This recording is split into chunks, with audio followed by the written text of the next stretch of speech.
Хичээл 2. Имэйлийг архивлах. Таны имэйл хайрцагт өдөрт хэдэн 10 имэйл ирсээр хэд олон имэйлтэй болсноо та анзаарч байна уу?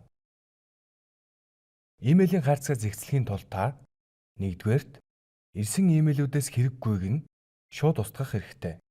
Хоёрдугаарт хуучин имэйлүүдээ архивлах хэрэгтэй. Яг л бичиг баримтыг үдэж хавцлан архивт шилжүүлдэг шиг. Имэйлээ архивлахын ач тус юу вэ? Нэгдүгээрт имэйлийн хайрцагаас суллана. Гэхдээ имэйлийг устгахгүй. Ингэснээр таны имэйл хайрцаг хэд олон биш имэйлтэй зэгцтэй болно. Хоёрдугаарт түүхийг архивлана. Та олон жилийн дурсамжаа бичих боллоо гэхэд ирсэн явсан имэйлүүд тань хэрэг болно. Гуравдугаарт баримт хадгалж үлдэнэ.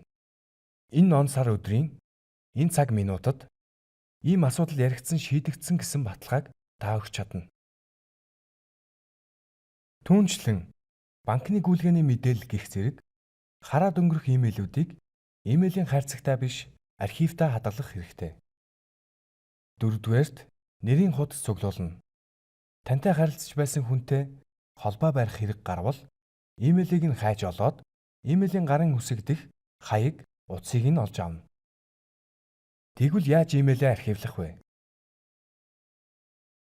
Gmail-ийн жишээн дээр авч үзье. Таны имэйлийн хайрцаг энэ байна. Эхний хуудсанд таны 2620 имэйлээс 50 харагдаж байна.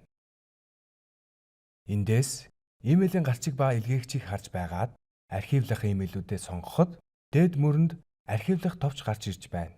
Уг товчийг дарахад сонгосон имэйлүүд архивт шилжиж инбокс дахь имэйлийн тоо хорогдно. Мэдээж архивлсан имэйлүүд тустаагүй.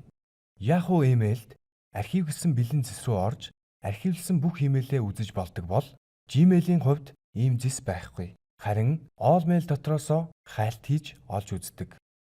Хэрэв хэн нэгэн таны архивлсан имэйлд хариу бичвэл тэр имэйл дахин инбокст харагдах болно.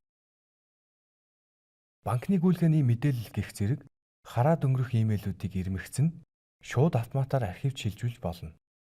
Үүний тулд хайлтын цонхны баруун хэсэг дэх жижиг хар сумыг дарж From хэсэгт хаанаас ирдэг имэйл болохыг нь бичээд бүх имэйл дотроос хайж гаргана. Эдгээрийг бүгдийг нь сонгох бол Select товчны арын жижиг хар сумыг дарж All гэдгийг сонгоод архивлах товчоо дарвал одоогоор ирсэн байгаа имэйлүүд архивлагдана. Харин дээрх имэйлүүдийг ирмэгцэн шууд автоматар архивлахын тулд хайлтын цонхон дох энэ хайлтанд тохирох шүүлтүр үүсгэх товчийг дарж ийм хаягаас имэйл орж ирвэл шууд архивт ордог байх сонголтыг хийгээд шүүлтүр үүсгэж болно. Ингэснээр та имэйлүүдээ шүүж архивлахад зориуд цаг зарах хэрэггүй болох давуу талтай. Дэлхий дээр хоёр төрлийн хүн байдаг. Имэйл хайрцагтай олон зуун имэйлтэй эсвэл зэгцтэй цөөхөн шинэ имэйлтэй. Та аль нь байхаа шийдээрэй.